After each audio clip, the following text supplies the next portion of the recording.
Now, Tshwane Executive Mayor Cilliers Brink says the metro has been plagued by political instability and it's time to focus on the return to the basics of local governance.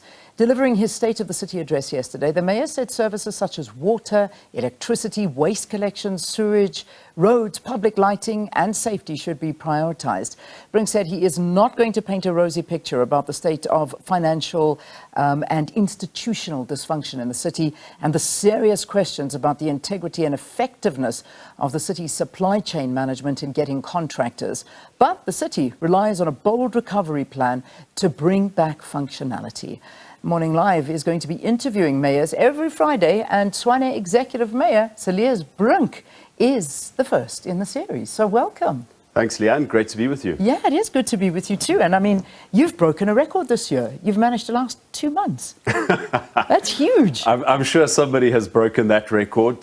Not this year, not as the Tshwane mayor. But indeed, it's been weeks with a new face and new fights. So you've managed to last. I mean, have you found things have calmed down? Is there a sense of acceptance?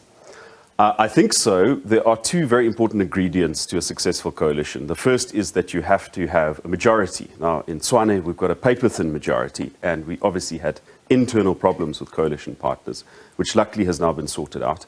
The second is you need broad coherence among coalition partners.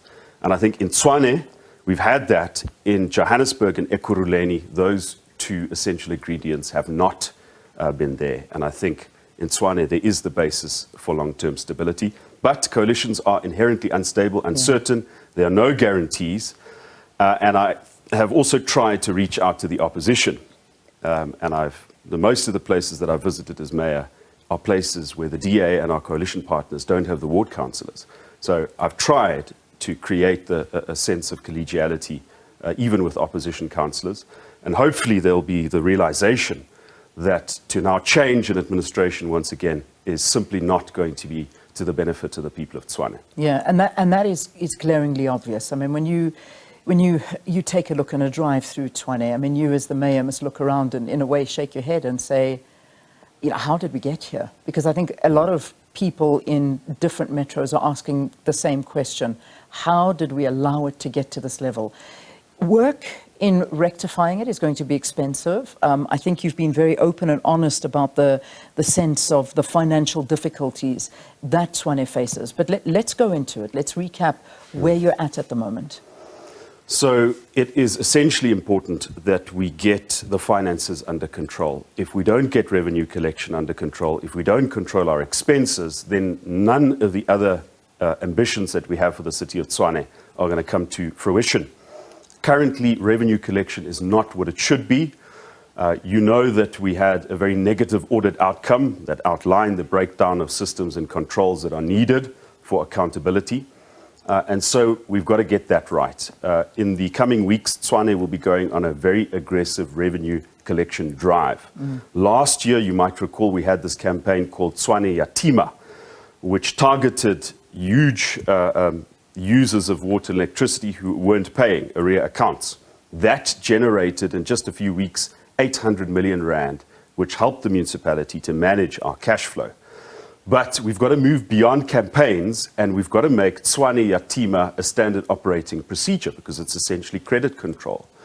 We know that circumstances are difficult, cost of living is high, the economy hasn't been growing. Lockdown has had a devastating effect on many businesses and institutions. But there are users and consumers who can pay, but simply don't pay, in part because we as a municipality don't have our house in order. We don't render, in all instances, accurate bills. But also, if there isn't that pressure of credit control, then folks tend to pay the bills where the creditors are pushing, are demanding, are cutting services. And for Tshwane's long-term financial sustainability, we are going to have to do credit control and credit enforcement very, very aggressively. I mean, I remember clearly the issue of one of the massive hotels in Tshwane being switched off because they hadn't paid. Yes, and that hotel, by the way, is still open. You see, this is the reality, is that people that can pay are not paying. But I want to get a sense from you, what is the collection rate looking at the moment? I know you're aiming for something like 93%, which is a big goal to achieve, but where is it right now? It's at about 60%. So 60% of consumers pay their bills on time. Yeah. So that's very important. You can look at arrear debtors, people who pay their bills suddenly that have been due for many months, but that shouldn't be your goal. Your goal should be that folks must pay within the 30 days that their accounts become payable. It's at 60%, and that is way too low for us to sustain a metro. So if we look at illegal connections, because this is a massive thing as well, the prevention of illegal connections and connectivity, what are you doing about this in terms of rectifying that situation? So in that sense, that is a very important part of the revenue collection campaign, to identify those connections. And what the previous mayor with the Tshwane Yatima campaign picked up is that as soon as disconnections were done, in a few days, you'd have reconnections. And it's very clear that there are syndicates that operate within the supply chain management system of the city, credit control contractors, who ask bribes and then reconnect folks who have been disconnected. That's part of the problem, and that's one of the improvements that we'll have to do to the Tshwane Yatima campaign. But there is a bigger issue, and that is entire communities where it is impossible for even the South African police to go in and to do disconnections. Because the moment you do that, there's a riot, there's violent protest. And those parts of the country, and it's not just in the city of Tshwane, effectively become ungovernable. There, no municipality, no municipal police can effectively enforce the law. We do need the support of the South African police, and we will need to target specific areas and concentrate resources and say, this is unacceptable. We do need to return law and order to the country. But we must also not overstate this problem. Most consumers are in a position to either pay or to make arrangements with the municipality in terms of our indigent policy. It's not an uncontrollable situation. We mustn't overstate the problem, because if we do, we might get the sense that nothing can be done about it, and that is not true. Oh, according to Tshwane's adverse audit, and this is for the 2021-2022 financial year, it really came as a shock and a wake-up call for what's actually happening there. And the long and, this is giving you obviously a big chance that you need to clean up. But the long and short of it, and the reality, is that the DA has been at the helm for the most part of these 6 years, where we've seen Tshwane enter into, as I opened up the interview, into a state where you drive around and say, how are we going to fix this up? And the financial issues that Tshwane finds itself under. And it's been under your watch. I mean, how do residents trust that you're going to make a difference now? Because, for 6 years, we've come to here. What are you going to do going forward? So the essential challenge of my mayoralty and the multi-party coalition in power now is to face up to the fact that these coalition governments have not been as effective as DA majority governments in the rest of the country. And overcoming that challenge is the big issue, because we've got to do something. The ANC's one-party dominance is coming to an end. Serious mistakes were made, and the question the voters have for us now, do you have it to fix those problems, or will you just plod along? I'm going to be very candid about that. But we also have to be fair. When a coalition doesn't have a majority in the municipal council, and remember, local government is fundamentally different from national and provincial, the council makes many of the decisions that are needed, including the appointment of a municipal manager, the passing of a budget, an IDP, the raising of long-term loans. When you don't have that majority, and in most of the coalitions in Gauteng between 2016 and 2021, we didn't have the majority. It's difficult to make bold decisions. Also in Tshwane, there was an interruption of government by the Gauteng provincial administration. The city was placed under administration for a devastating period of 7 months. We went into that period of administration with a budget surplus. We exited it with a 4.6 billion rand budget deficit. So it's not just to clear a line of, you've been in power for 7 years, why haven't things changed? But you are absolutely right. We haven't been able to deliver on that brand promise of clean, effective, accountable government. We've got to be honest about it, but we also now need to put the steps in place in order to achieve it. Let's talk about water, because water is one of the major bugbears when it comes to Tshwane. I mean, I just see On a daily basis, people send photographs of the quality of water. And I mean, I'll just take Hammanskraal as one example. I mean, it cannot be allowed that is what you get, the state of water coming from a tap that looks like this, and residents are suffering. And these are huge challenges. But there's, I mean, the finances in the city, I mean, for when we talk about water, and you mention it, the Rooiwal wastewater treatment plant requires 2.5 billion rand for an upgrade. But there's serious questions about the integrity of the city's chain supply management, with a lot of corruption allegations that are part and parcel of this. How are we getting to the bottom of these procurement challenges so that the people are not suffering like they are? Yes, we've got to be very honest about those irregularities. As a politician, I can't kick down the door and walk into supply chain and tell them how to do things. We are prohibited by law to interfere with supply chain management issues. But we can put pressure through the mayoral committee on the city manager to say, what changes are you making as head of the administration to prevent these irregular tenders from being awarded? If I can take that back to the issue of Hammanskraal water, there's been a forensic investigation. Many senior officials in the city are implicated in that forensic investigation.